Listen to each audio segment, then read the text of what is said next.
You are all set and ready to start. Thank you very much. Hello, my name is Ben Winograd, chair of this newly named committee, Public Works Facilities and blanking on it, sustainability. We have a very large agenda today. I do want to just note, as we're starting it, today is January 6th, a day that really reminds us of the fragility of a democracy. And just, these kinds of meetings are actually sort of the, the core of it, of the work we do. And I want to thank everybody for participating.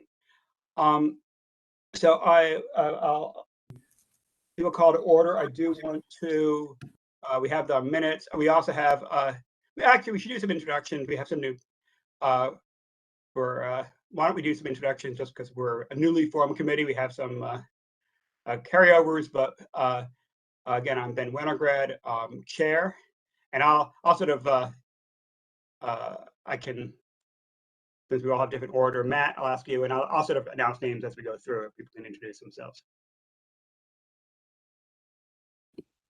Mr. Hart. Matt Hart, Town Manager. Good evening, everyone. Ms. Anderson. Good evening, everybody. I'm Counselor Carol Anderson Blanks. Welcome. Happy New Year. John. Yep, you're muted.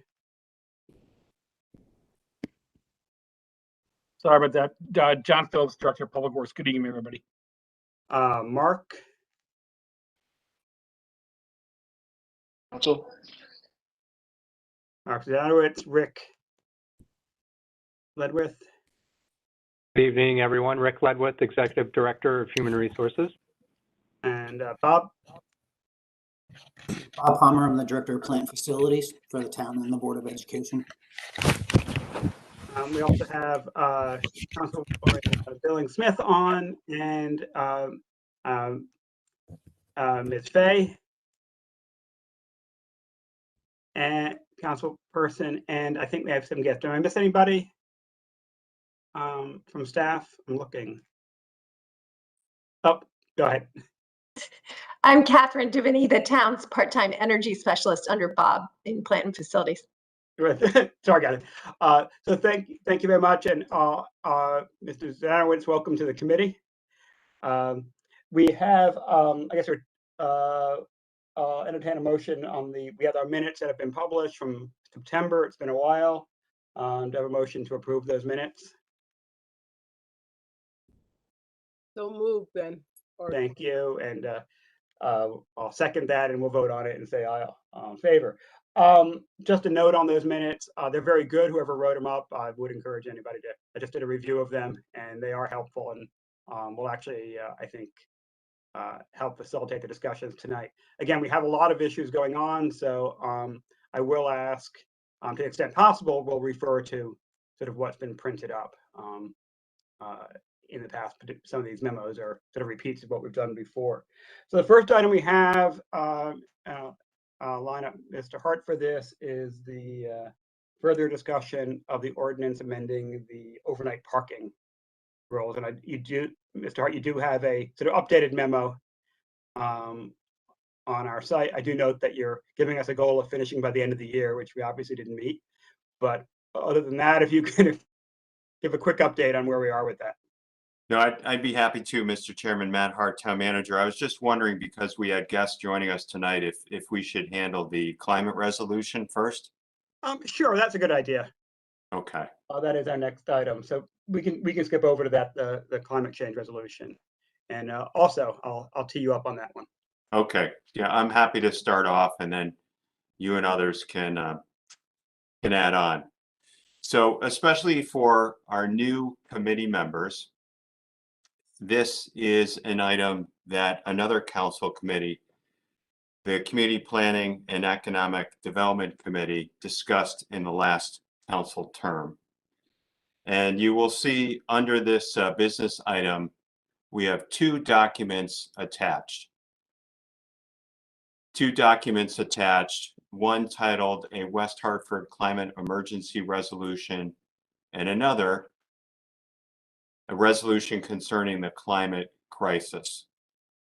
So starting off with the climate emergency resolution, this was prepared by a group of residents, many of which are joining us at the meeting here this evening. And they worked very, very hard on this over an extended period of time and shared it with a number of folks in town, council members, town staff, etc. And actually, I had provided some feedback to them at some point, as did others. So again, they worked very, very hard on this and presented it to council at the end of the last council term.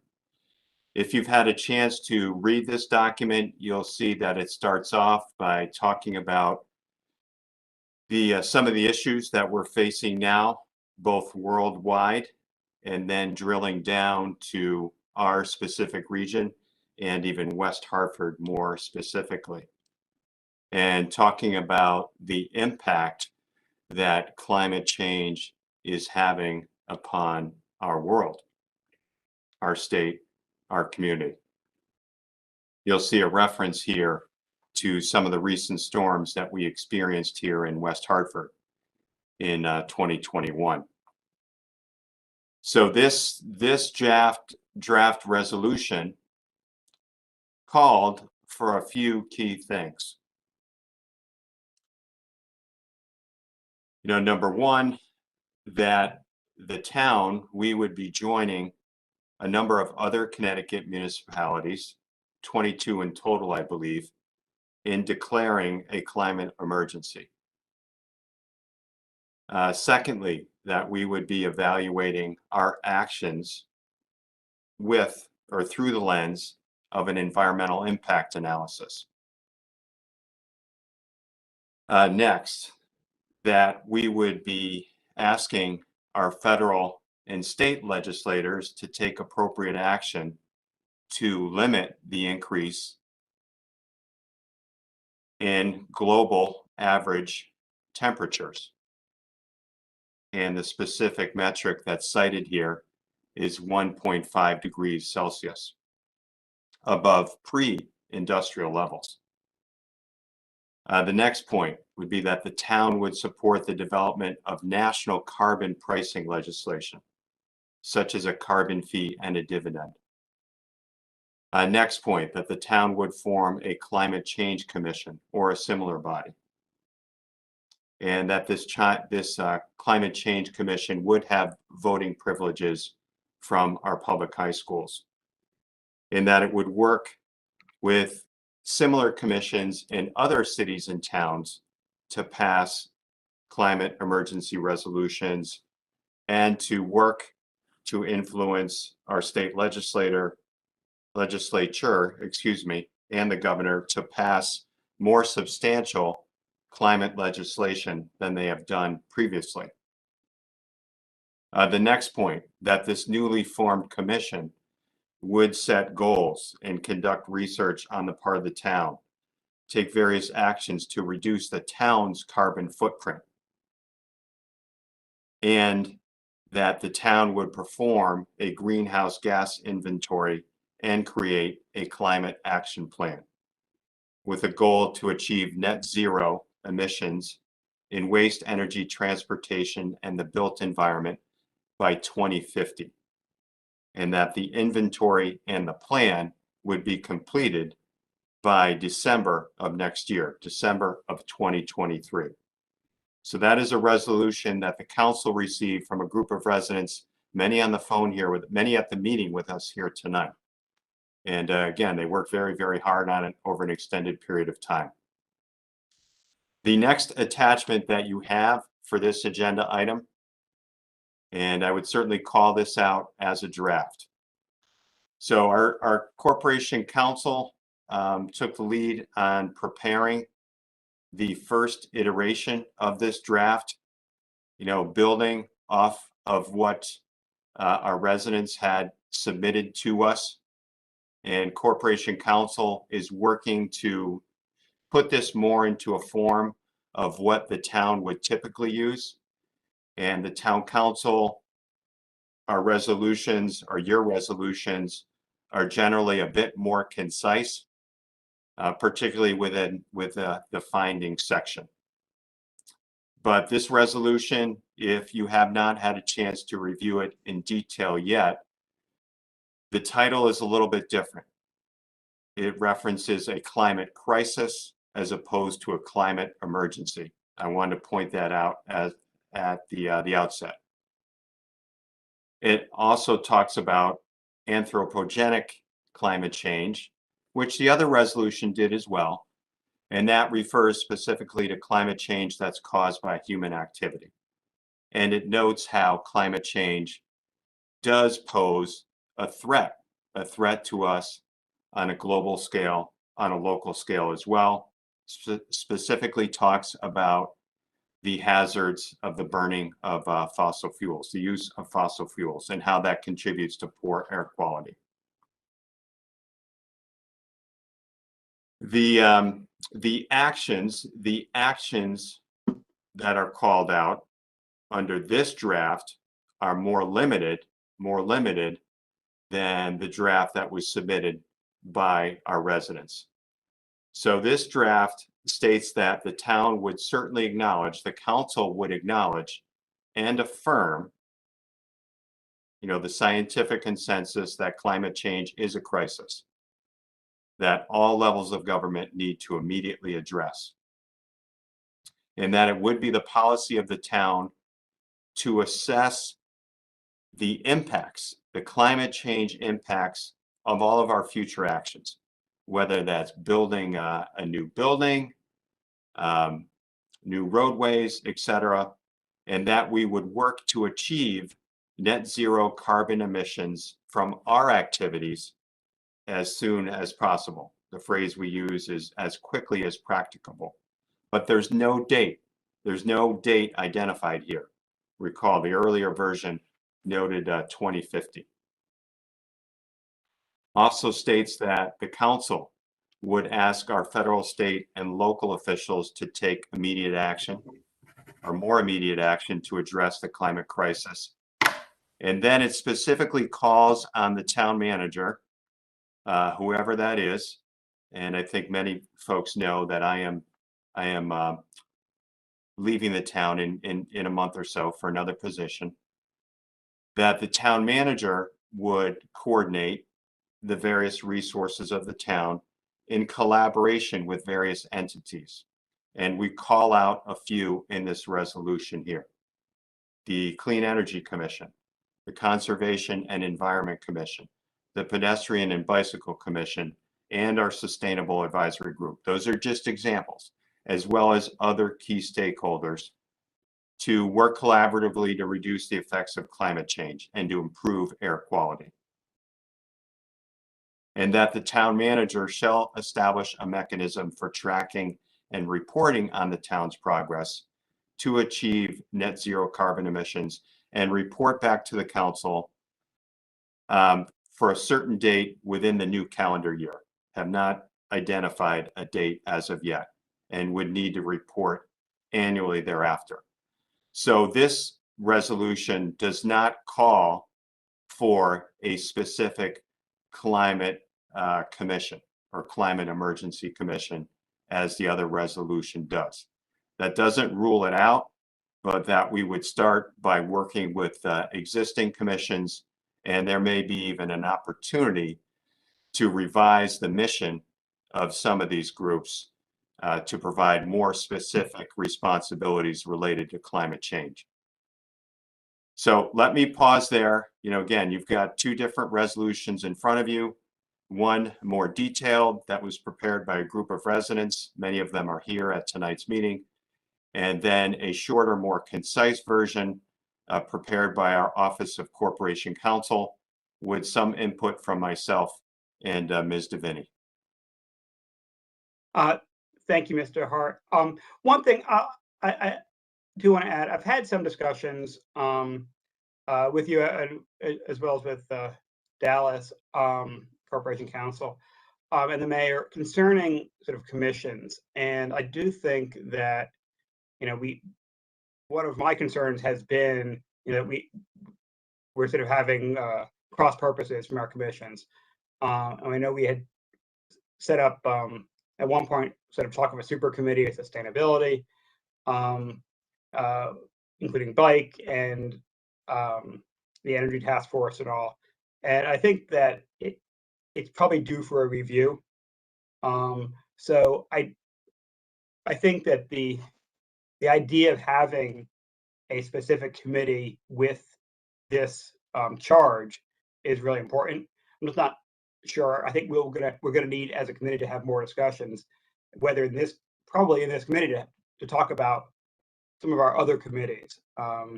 Conservation committee, for example, the sort of questions has become about its functioning these days. And I think that we really need to have a sort of a review overall to try to get the best, most efficient outcome. Because ultimately, the goal here, I think, is to make sure we actually have actionable recommendations coming from whatever committee is set up, and having it come. I think the best way of us actually being able to take effective action on climate change is going to be having sort of the right committee setting it up. And I do think that's probably a broader conversation, and frankly, one impossible for anybody to really do outside the context of looking at all the committees and not having too much overlap. So I do think part of this is, really a commitment, I think, on our part to continue to figure out where it is best placed. But I do think that it's important to put out the resolution now that, that goal, and the bureaucratic part of it is one that I just think has to be developed more internally to figure out the best way to get to that goal, and that we can really produce, again, action items. So do we have any other questions I'll start with members of the committee. Mark and Carol, if you have any questions or statements. Councilor Winograd, I don't have any questions at this time. Okay. And Mark, lost you. There you are.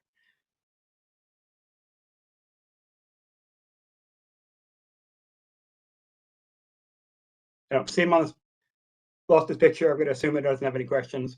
There you No, go. I'm good. You're good. Okay. I'm going back and forth between the notes and the video. Sorry. No problem at all. I'll shout out your name, and if you Yeah, no, I'm good. Thank you. So what I'd recommend, we do have I think the draft is very good. Personally, I think we do want to, particularly I like the idea of having annual review. It's how we've really made a lot of progress with the with the streets initiative, and forcing administration to come to us every year and say, hey, here's what we've done with bikes, and here's what we couldn't do. And that has actually been a really effective way to keep that dialogue going, I think, in a pretty effective way. So do we have an idea about what, I think, like, looking at, again, you said we left a blank on the a report back on tracking and reporting.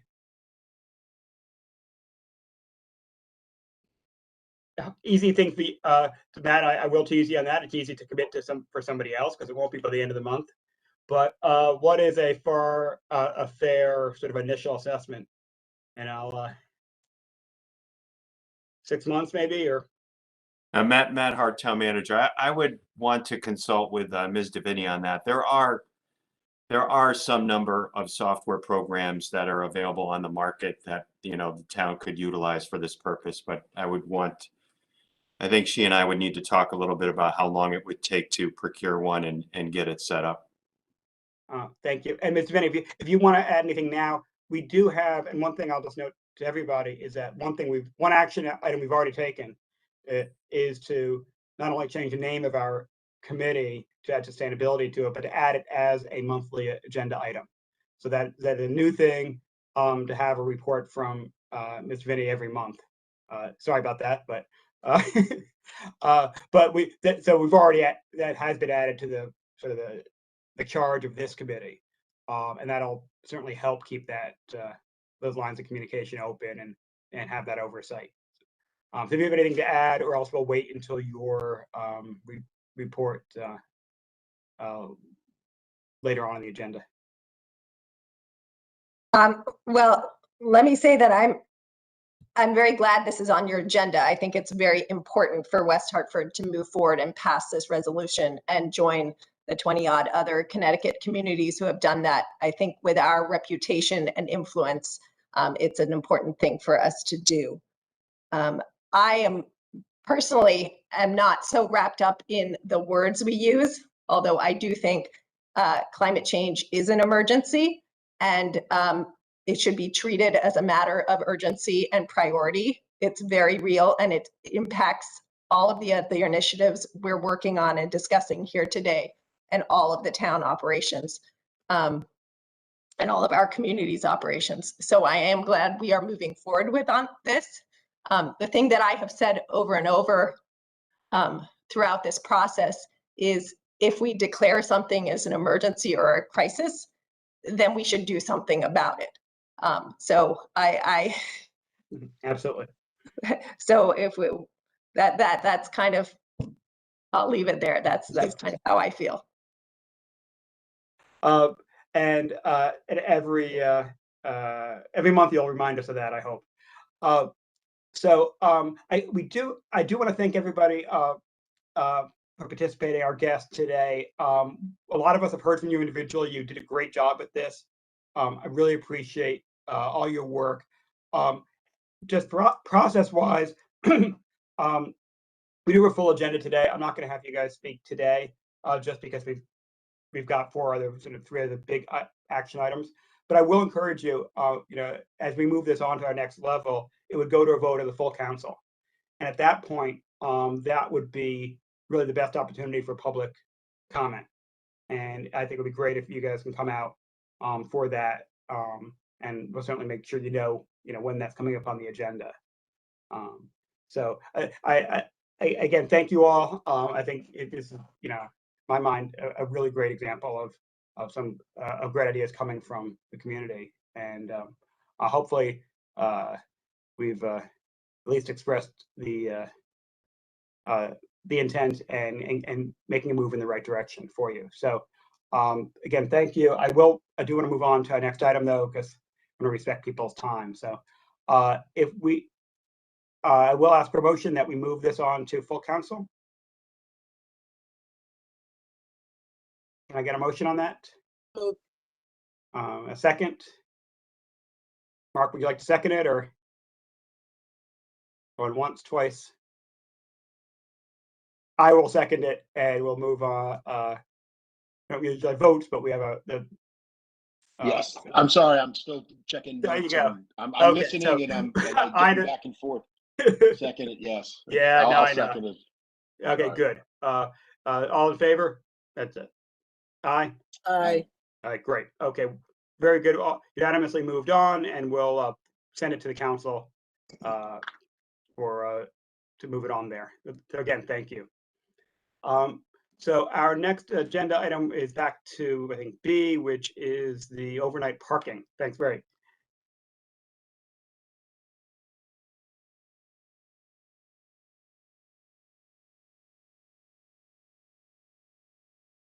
So overnight parking. Mr. Hart again. Again, we have your the report we got back in September, where there was, so the very good historical review of how we sort of got to where we are now. And I will note, I think everybody got it individually. There were some communications. We had a few communications on this item, both in favor, and particularly we had one constituent who wrote in, talking about the advantage for somebody who owns a condo in sort of this district without parking, and was talking about the help on-street parking would have for her. We also heard from homeowner concerned about overnight parking and parking overflowing from Farmington Avenue onto his block.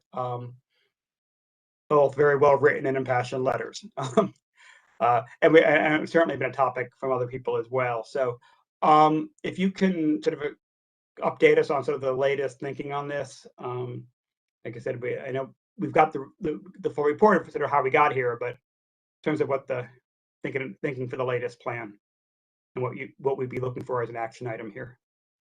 I'd be happy to do that, Mr. Chairman. Again, Matt Hart, Town Manager, and Mr. Phillips will assist me with this conversation, as we have a more specific recommendation we'd like to make tonight.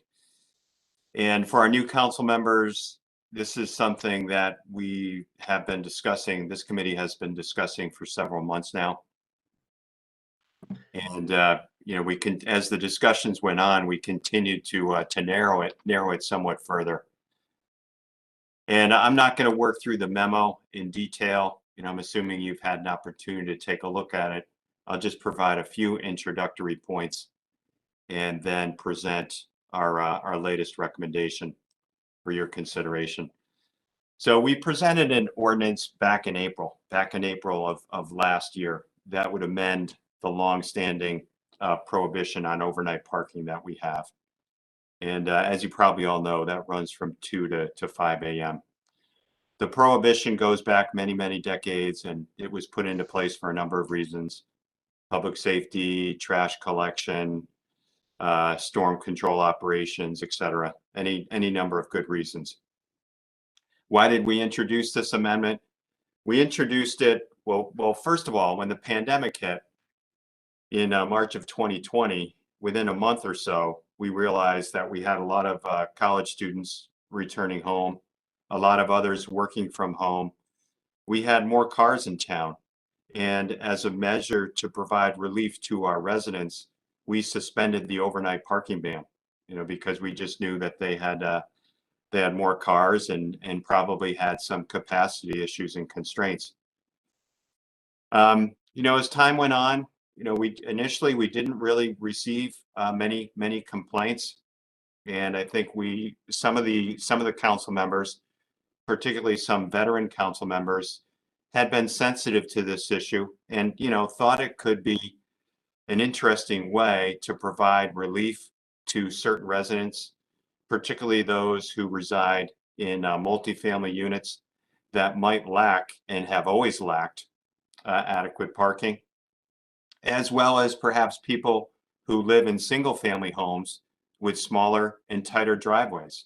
You know, should we consider relaxing the rules? And we've given it quite a long trial period. More recently, you know, we have received a handful of complaints and some correspondence from residents who were concerned about, you know, people parking in front of their home and leading to some privacy concerns, some litter, some late night disturbances. I think more concern to us are some of the complaints we've received about people struggling with their trash collection because they go to put the barrels out and someone's parked in front of their home. You know, they might need to put it in their driveway, what have you. And then more recently, and Mr. Phillips can elaborate on this, more recently, you know, some of our public works drivers have expressed concern about the number of cars parked on our local streets. And we have issued a parking ban in front of each major storm event. But, you know, after a year and a half of this, our culture is changing a little bit. You know, we thought we could manage it without many of those conflicts, but some of them seem to be reoccurring. So what we'd like to recommend at this point in time for your consideration is that we restore the ban. We restore the ban. We would provide the community with some appropriate level of notice, you know, roughly a month or so. Let's say hypothetically, we restore the ban as of February 1st. The police have a parking omit system. And if you need to park overnight, if you're a resident that needs to park overnight for a good and sufficient reason, let's say you have a guest over Let's say you've got family over, that you're having a function, etc. You can request what's called an omit that would give you temporary permission to park on the street. And we had that system set up, and it was an electronic system off of the police department's website. We haven't had to use it in recent months because we suspended the ban, but they could put it back in place for February 1st. However, we are still sensitive to some of the reasons why we proposed this ordinance to begin with, namely how this might impact residents that might live in larger apartment complexes, condominiums, etc., that might lack adequate parking. So what we would also propose to do is once the ban goes back into effect, we would reach out to the owners of our large apartment complexes, to the owners of our larger condominium associations. And we have a good sense of where it's particularly the older units in the eastern part of town, many of them adjacent to Farmington Avenue, that were built pre-zoning, even in some cases pre-automobile. And for decades, they've struggled to find parking. So they lease parking at churches, commercial establishments, etc. We would reach out to those folks to try to get a better idea of how many people could be challenged by this. And we would, based on the number, if we think it is a sufficient number, we could develop as a pilot program a very limited overnight parking program in which a resident and residents only could obtain a permit to park overnight. And they could only get the permit based on a demonstration of need. So we will have the software that would allow us to do this within a month or two. And Mr. Phillips and Ms. Nelson think that we could probably get something up and running by late spring.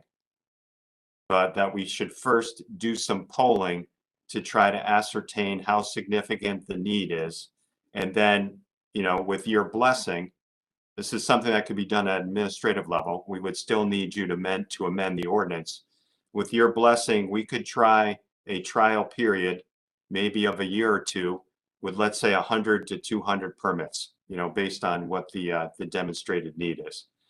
So let me pause there and turn next through you, Mr. Chairman, to Mr. Phillips to maybe elaborate on any of my comments, what our equipment operators are experiencing more recently during storm control operations, and what he thinks we would be able to do with the new software program. John, go ahead. Okay, good evening. Mr. Again, John Phillips, Director of Public Works, through the chair. Matt actually did a great job. Town manager did a great job explaining a lot of the challenges we've experienced, and it has evolved. I think people have come accustomed to the suspension and have taken advantage of the opportunity to park on street. Again, from a public works maintenance perspective, we've seen it more this year than any other year. We've had 3 ice events since December 8th, where crews are deployed townwide to treat ice or do limited scraping because we haven't had any plowable snow. And many drivers responded back on experiencing new on-street parking issues and difficulty of their trucks navigating those streets. And those are storms we don't typically put a parking ban on because they're light, we can come in and out, and again, we're used to not having that overnight parking so we can do our jobs. Tonight will be a real big test. We have a plowable event in an area of 6 inches of snow. We will have to go up and down every street, curb to curb. Again, people that have come accustomed to using the on-street parking spaces of their local streets where they live. We tried messaging all week long to make sure people had advance notice. We really pounded it today with advance notice through all social media, websites, and email notifications. Really, fingers crossed, we're going to get compliance tonight, because the last thing we want to do is issue the infraction, and furthermore, we don't want to tow.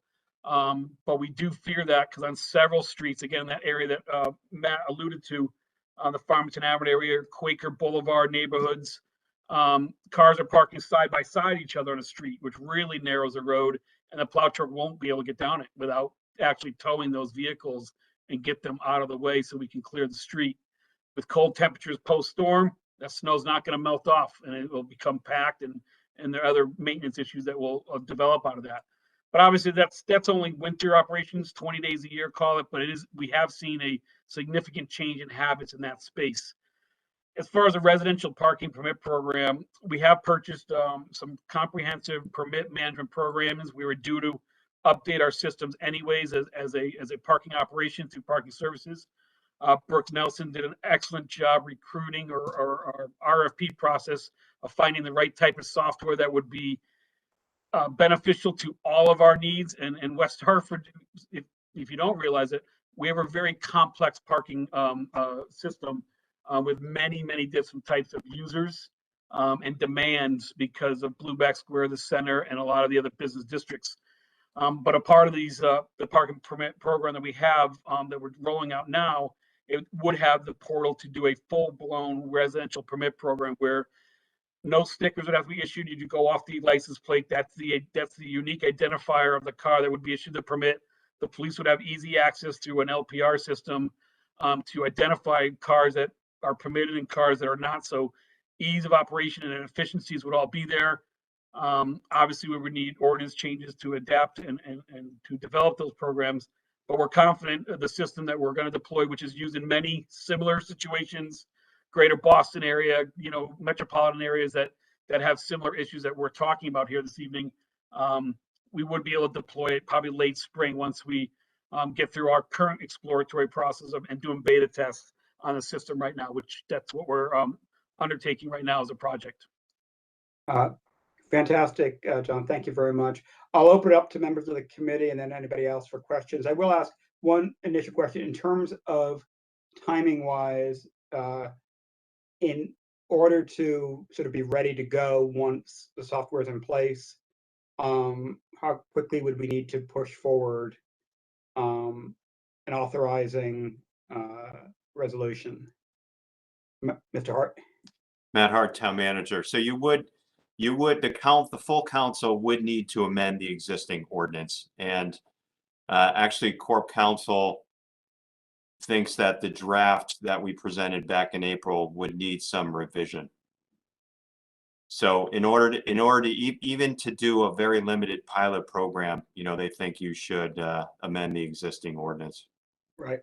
So would we need to, assuming we want to go forward with that, if we have that on the agenda for our next meeting with a draft at that point, which we can then send on to council if appropriate, will that get us, the timing will work on that? I think that would work fine. It doesn't need to go to TPZ or anything like that, where this is all just council. It's not a zoning ordinance, no. Or to public safety. I know there's been some issues about whether or not this should be a public safety issue or here. I can hear the argument either way, but Carol, if you want it, you can have it over there. But I think we could probably keep it here unless there's any objection. But we can talk about that offline. So but let me open it up to any other questions on more of the broader policy issues. Anyone have? Mark? So thanks, Mark Sedanowicz, Town Council. I think the solution that you had is great. And, we talked about, or I think, Matt, you talked about how there hadn't really been any complaints as of recent. And I think that really plays into the pandemic, is that when things were very hot, people were accepting on changes like that, with the roads, with the one-way and outdoor dining and such. I think people kind of just accepted it and said, hey, this is what's good for the town right now. We have to make this change. And now that things, as we thought, were getting slower and the pandemic was passing us, who would have thought this would have happened? But now the complaints are coming in. So I think that's a result of, the complacency is over with now and people want to get back to normal. So I think that has something to do with, who knows. But I think the solutions you came up with are great and the compromise. And John, too, kudos for the communication efforts that you did in the areas with this upcoming event. That's awesome. You don't hear about towns doing that, like that macro urban micro communication. So that's awesome.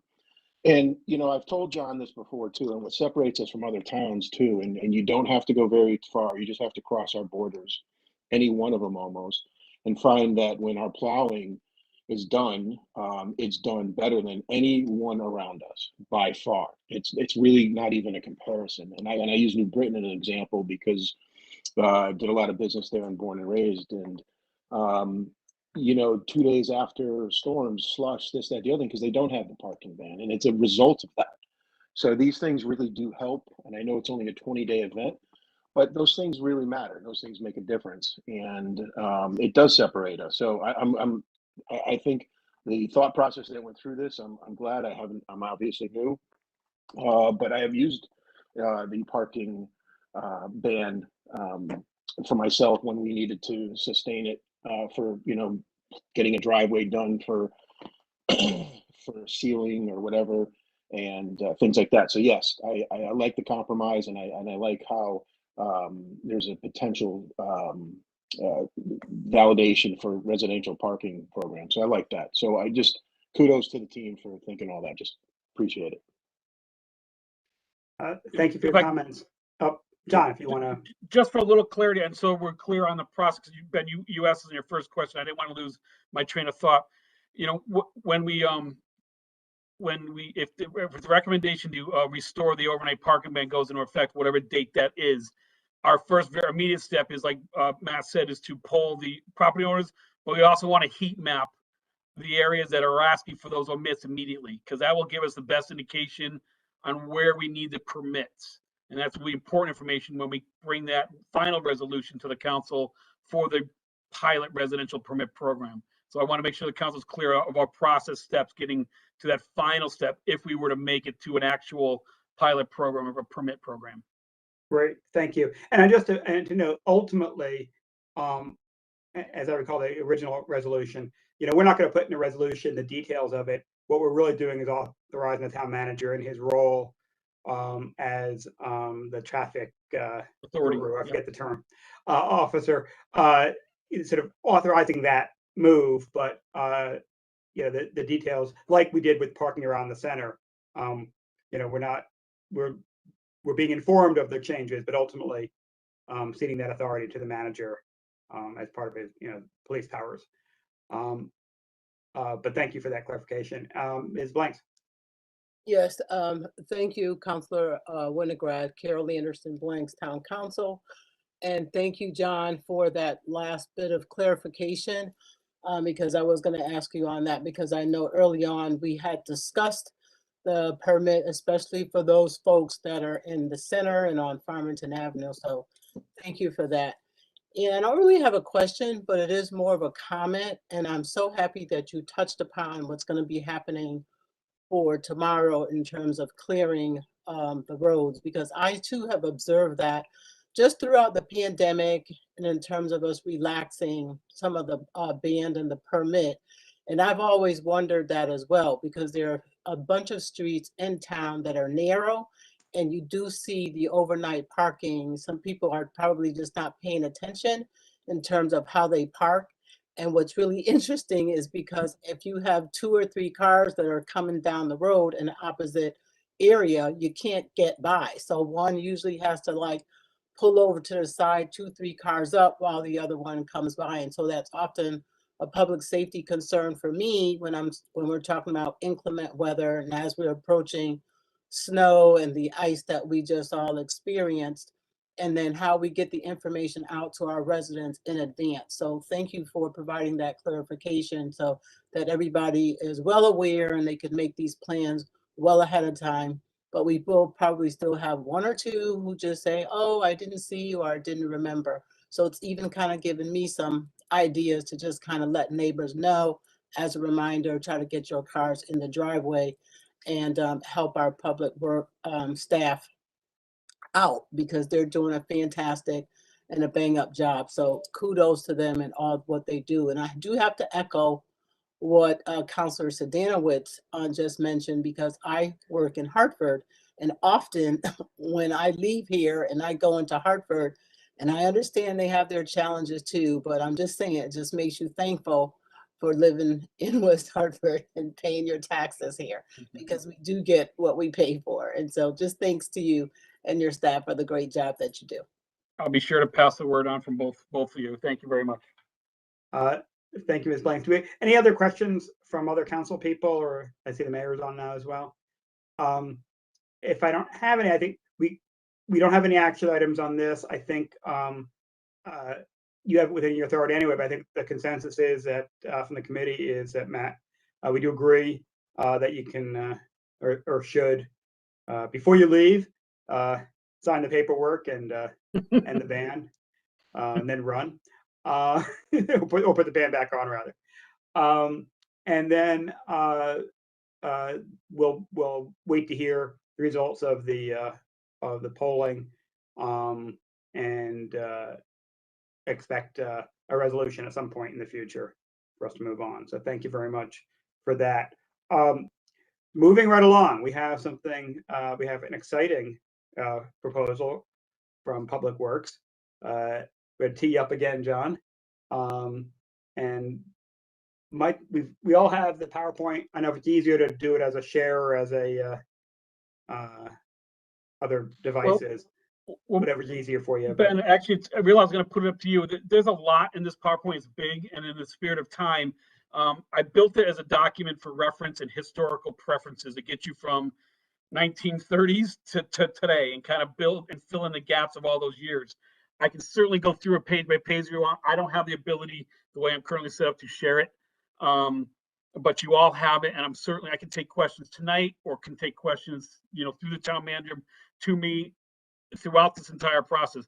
The goal tonight was really to start introducing where we're going with this site and the opportunity we have in front of us to develop a town asset in a space where it can't be developed for any other reasons other than this space, which is waste management, and it's our old landfill. So really, it's up to you. I'd rather just speak of it and then really summarize it real quickly and get to where we are today, and just use the document for any questions you might have, because there's a lot to deconstruct there and to talk about.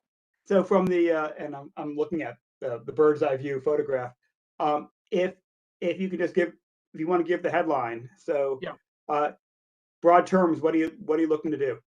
So well, in broad terms, we're looking to develop the town's asset. We have a landfill. The town owns a landfill. It's been managing the waste, West Hartford's waste there, since the 1930s, and it's gone through between taking whole trash, turning into an ash landfill when the incinerator was built in the 1950s. The incinerator closed in the early, very, very early 70s, and then we started to transfer trash out of that site to other points around the state, other landfill areas, until what was then CRRA, which was the quasi-state agency that created trash energy plants in the state of Connecticut. And at that time, the state of Connecticut mandated that municipalities bring their trash to the trash energy plants. So we've been doing that direct hauling because of our geography. We're able to haul directly there.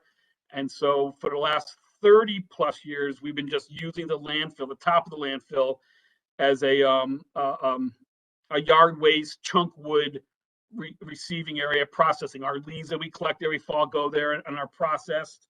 And that's what the business has been for the last 30 plus years. We're at a crossroads. First, we're at the crossroads where the site is now coming up for the current management, and the current use of the site is coming up for renewal. And the contract's, retiring, and it's time to either renew the contract, do something different, find a new vendor to do current activities. But a part of that crossroads is we are in the face of a major shift in the landscape of waste management in the state of Connecticut. Whether you want to tag it as a crisis or a problem, or just we have to do something different, there's many, many different taglines you can use on it. I personally have used crisis because we're going to generate trash and we have to do something with it. I think for the last 30 years, the site has been maximized to its full potential in that yard waste and chunk wood space to the best of its abilities. But we as a town have not received the full benefits that we could have if we developed the site to really the next level of waste management opportunities, first for the town of West Hartford and then developing something. So a year ago, knowing our contracts were expiring, we're really working towards the anticipation of change anyways. And what do we do with this site? A year ago, we went out to an RFP process looking for a private-public partnership in an area to develop a material solution center for the town of West Hartford.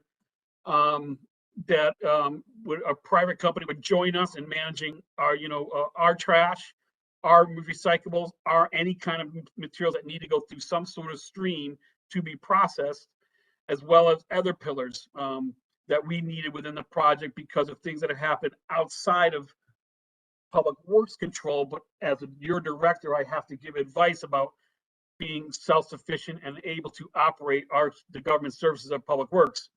And so pillar one is obviously the residential area, and the residential area is a recycling center, material solution center, where residents should have the opportunity, if developed properly and we get the proper permits, and that's important that we get the proper permits.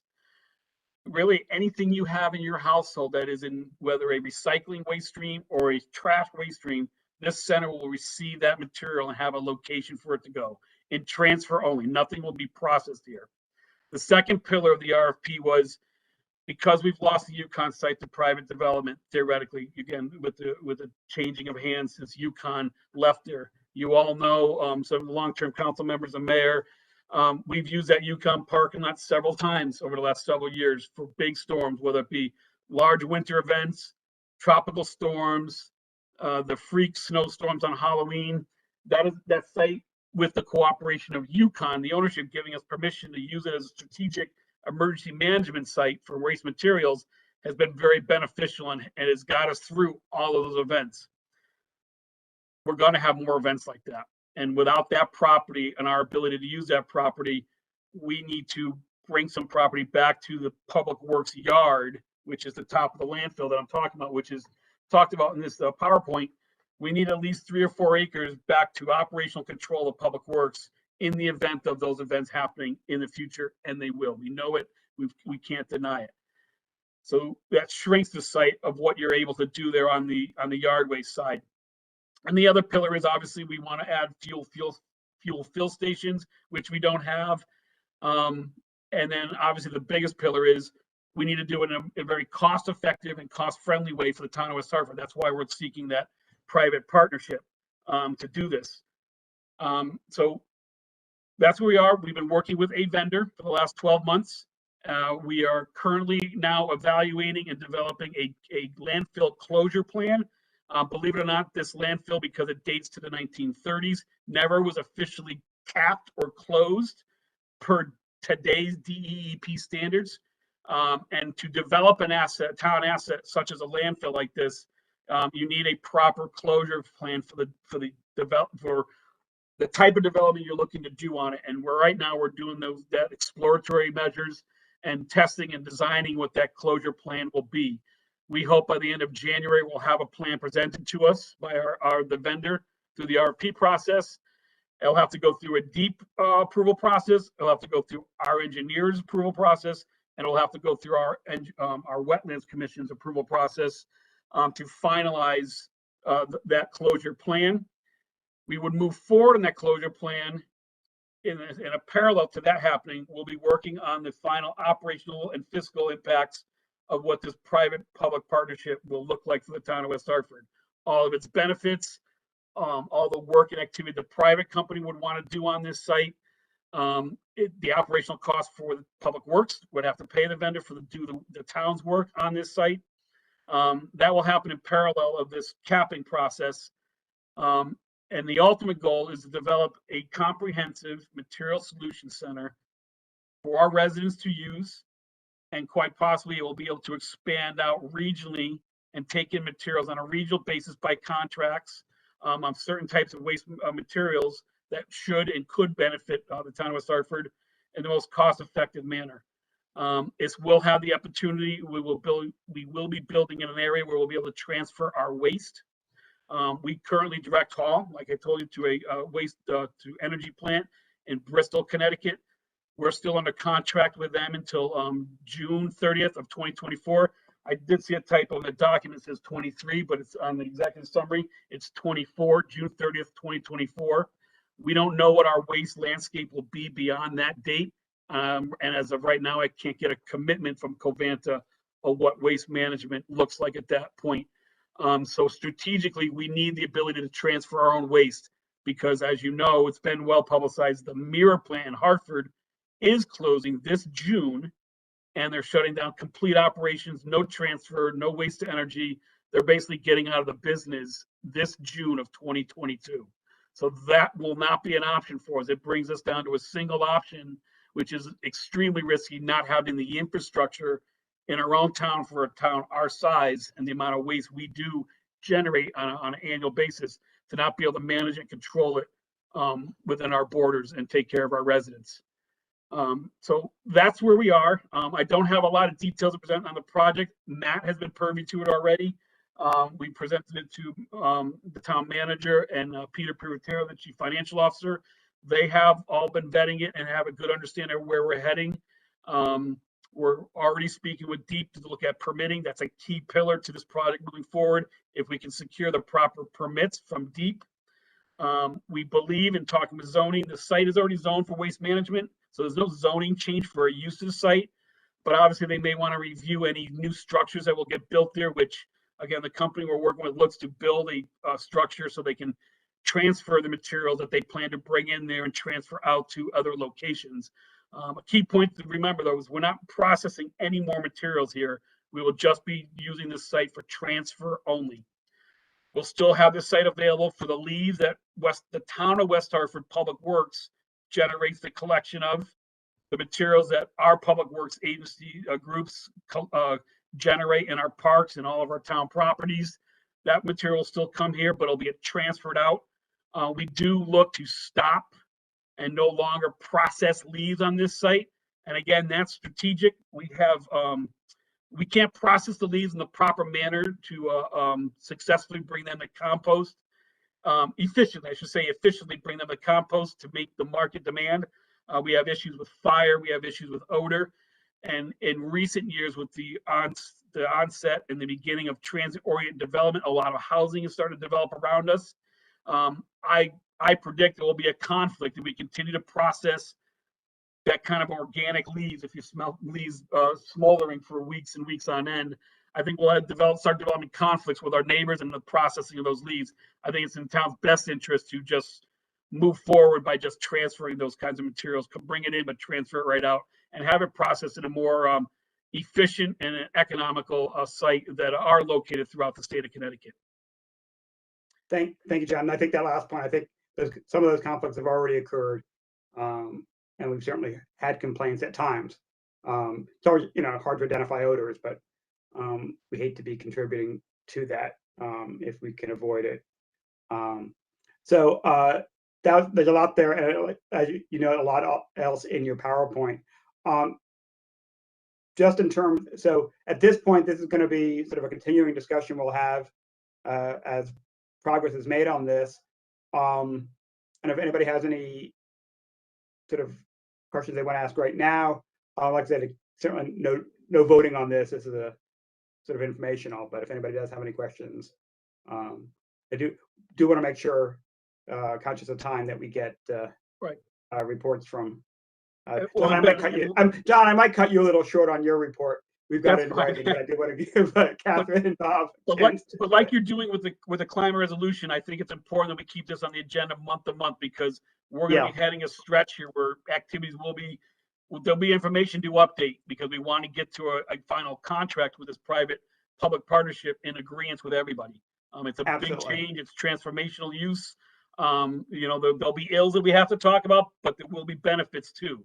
And I think it's important that monthly we start discussing these topics. I think it's an extra page in your report that your template for that. I'll definitely add this as a topic. If anybody have any questions right now for John or comments, Mr. Hart. Thank you, Matt Hart, Town Manager. Just to add a few quick comments here. including for folks who might be watching online. So waste management is a very significant issue for the state of Connecticut and for our region, as John has correctly highlighted. And I think our council is well aware of that, and you've been working hard on it for many years now. We burn in Connecticut, we burn the vast majority of our municipal waste. We have not had active landfills for many, many years. Those were closed in most cases like ours decades ago. And there's limited capacity to truck waste out to other parts of the country. But that's what's going to happen when Mira closes, because they're going to lose that infrastructure. And at least near term, communities are going to be forced to pay very high fees to transport that waste elsewhere. So I really want to commend John and the other members of the team for the creative thinking here, because there are many things we'd like to do with respect to processing food waste, which is the heaviest element in our municipal waste stream. What more we can do with this option with respect to recycling. Many exciting opportunities here. And if this can be something of a regional facility, we can bring in some revenue to offset our costs as well. So I know many of you, the mayor, Councilor Winograd, you've been working on this for many, many years now, and appreciate your support. Thank you very much. So if there's nothing else, we'll move on to staff reports. And Bob, you can go first. Catching me off guard there. Thank you. We don't want to hear from John for a little while. We're going to Yeah, we've heard from John. Bob Palmer, Director of Plant and Facility Services. So I don't have really a lot to talk about.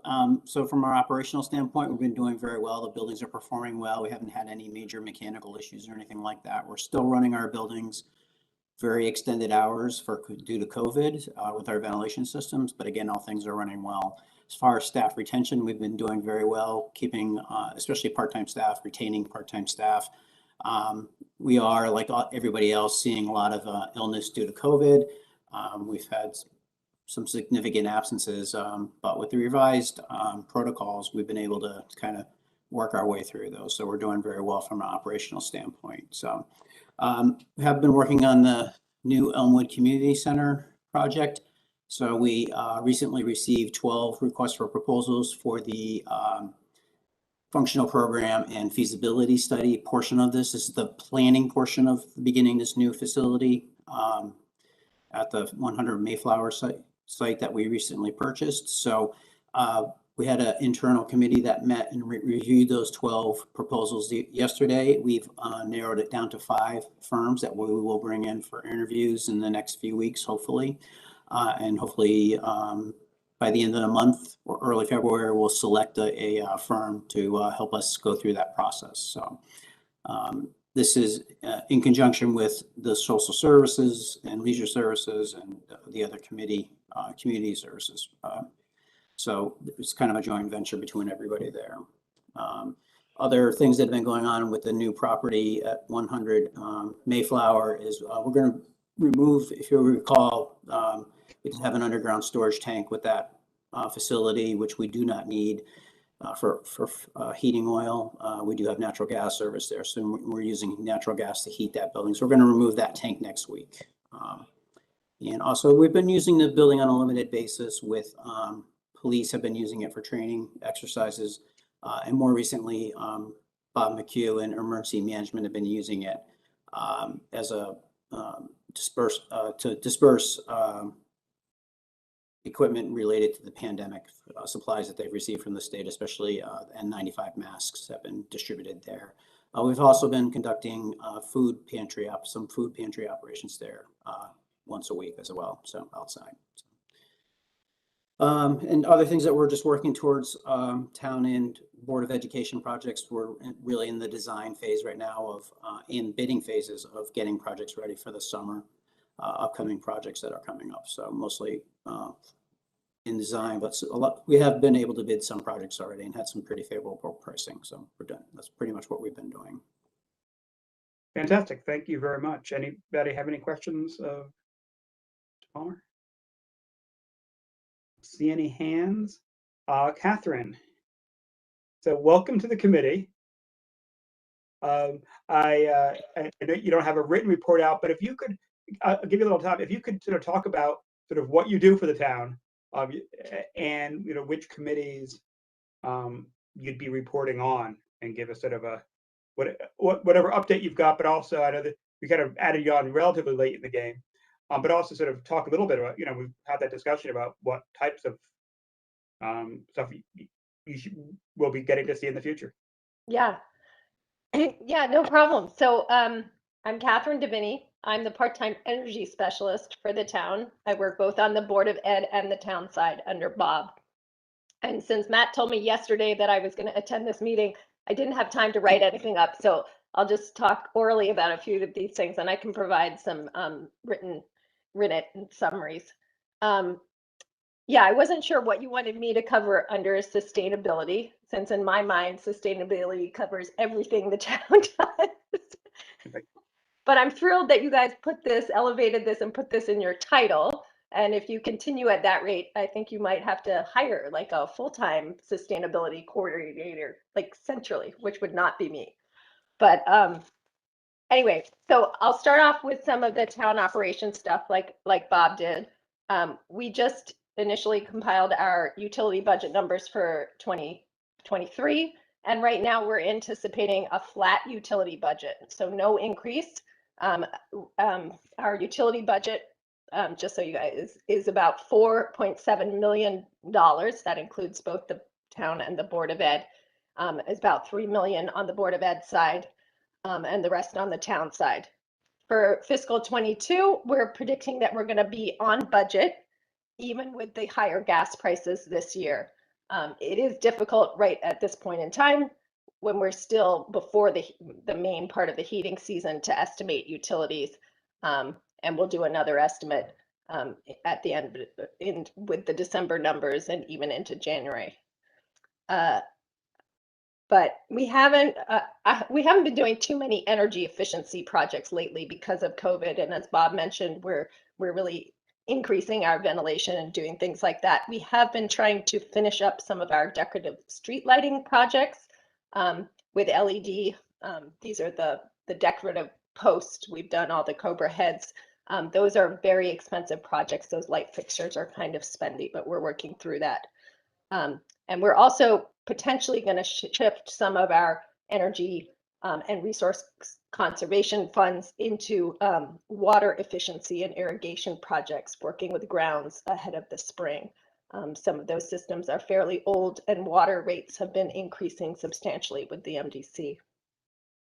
We're also on pause with some of our solar projects right now, just because we're waiting for some of our capital roofing projects to catch up. So we're in the middle of some multi-year roofing projects, and we have some others coming up. So Brayburn and Hall and Sedgwick could be future candidates for solar. And as Bob said, we're also focused on some new construction projects.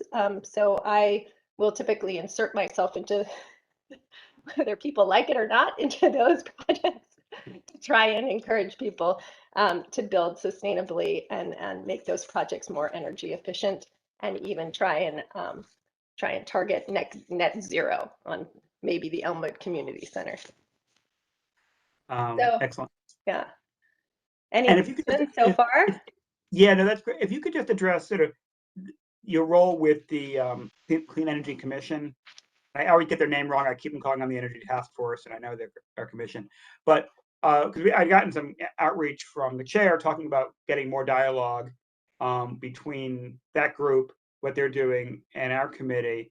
And it seemed to me that you made more sense to have you be sort of the sort of official reporter.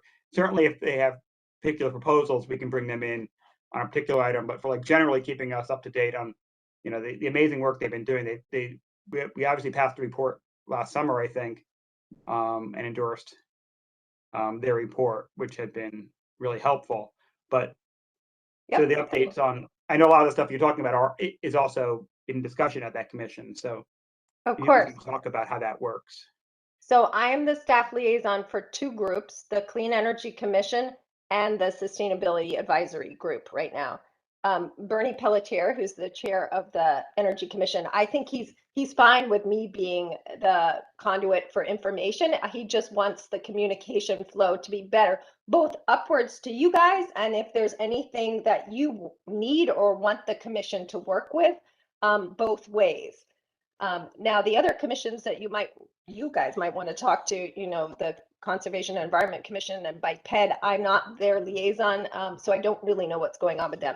But I'll give you a little update. So the Clean Energy Commission right now, they're hard at work on something called a Heat Smart campaign, which is going to be conducted in the town throughout the course of 2022. It was outlined in their energy plan, and it's basically a very large community-based outreach and education program. We're going to be partnering with PACE, who's a nonprofit called People's Action for Clean Energy. The program's modeled after the highly successful kind of Solarize campaigns that were done, and it aims to increase both understanding and awareness of the technology of heat pumps and where appropriate, kind of increase their deployment, both at the residential level and the small commercial level. There are a lot of incentives out there for heat pumps right now. And it will also work with the utility-sponsored Home Energy Solutions program as well to increase energy efficiency. So the program is being funded by a $20,000 grant that PACE was awarded in partnership with us, but the money will be going through PACE, and that's from Eversource's Community Energy Efficiency Engagement Partnership Initiative. It's like a mouthful, but they actually have not, I guess this is a public meeting, so Eversource has not announced those awards yet, so we're waiting for that so that we can get started with our $20,000.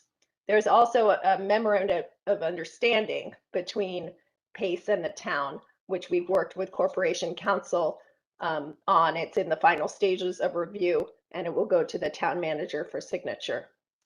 And so this whole campaign, the Clean Energy Commission and PACE are recruiting a community-based team, which is going to do a lot of the legwork and work in cooperation with different even outside community organizations, as well as internal departments like the library and social services, to conduct outreach for this campaign. So like I said, that team's just going to start meeting. They hope to start meeting at the end of January, beginning of February, and this is going to be a year-long initiative. Yeah, so it's going to be a big deal, and it's going to be really exciting. Excellent. And I think they'll be coming to you guys as counselors to help promote it, and we'd love your involvement too. So the other group that I work with, and I can give you a little spiel on what's happening in the Sustainable Advisory Group's world and also Sustainable Connecticut. In November, as you know, the town received its silver certification, the highest level available right now through the Sustainable Connecticut program, which is a voluntary municipal certification program. We were recognized at the CCM annual meeting, and the plaque that hangs in council chambers should now be updated with our little silver award. In 2022, actually, Sustainable Connecticut is going to be piloting a climate leadership designation, and West Hartford, we are already eligible based on the work we did for our 2021 application. We already have enough points for that designation. So in the spring, we will submit for that. We don't have to do any additional work to get that designation. There are also rumors that there might be a gold level of Sustainable Connecticut certification coming out soon. So I would put it to this committee and other leadership and the town manager. We should start thinking about when the town might want to go for that gold level of certification, because we could go as soon as possible when it comes out, or when our silver certification expires in 2024. Excellent. That's great. And we have some competitive people on our council, so yeah, I think if they offer it, I know we've got some some athletes are going to want to go for that. Just say that, any of you on this committee or any counselors, you're welcome to get more involved, actively involved with the Sustainable Connecticut program. In some towns, it's the mayor or the first selectman who are actually the designated leader of the program. They come to all the meetings and lead the process. It's a nice community. It's a nice program where you can liaison with other communities who might be dealing with similar issues or implementing similar projects to what we're going through. And there are also actions in the program which counselors can help us with in the future. For example, I know Carol and some of others of you on this committee are interested in equity, and one of the actions in Sustainable Connecticut, they offer a very comprehensive, excellent 3-day equity toolkit training. And in order to get credit for the action, an elected official, a resident, and a high-level employee staff have to attend that training. I've done it, but I don't really count. So, and then just quickly on the Sustainability Advisory Group, which is a temporary group, but they took a little break over the holidays. They are focused on preparing a presentation for this committee with their priority recommendations on sustainability initiatives for the town. And Ben, I heard that you asked John Phillips just the other day what his recommendations were. So maybe this is good timing. So they're using the the Sustainable Connecticut framework, as well as their knowledge, as sustainability enthusiasts and experts and residents, to kind of conduct a gap analysis of what the town's done and areas we need to do more in. So they're identifying gaps, weaknesses, and priority areas and actions. And then they envision a presentation to this group kind of as the completion of their charge. They were charged with assisting with the Sustainable Connecticut application in 2021, and then assessing and making recommendations to council. So they envision their presentation kind of being the culmination of that. And then hopefully at some point, those recommendations would move on to the implementation stage with your support or council's support.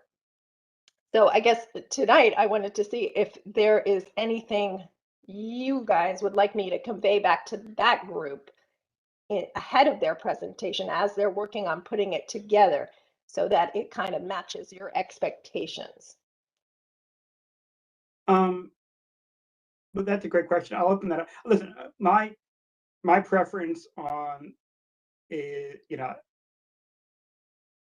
and you can think about it, Right, no.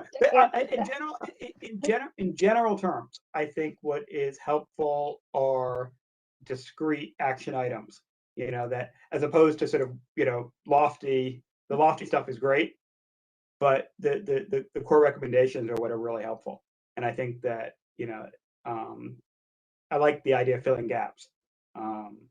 So obviously, every idea is going to come with money or something else.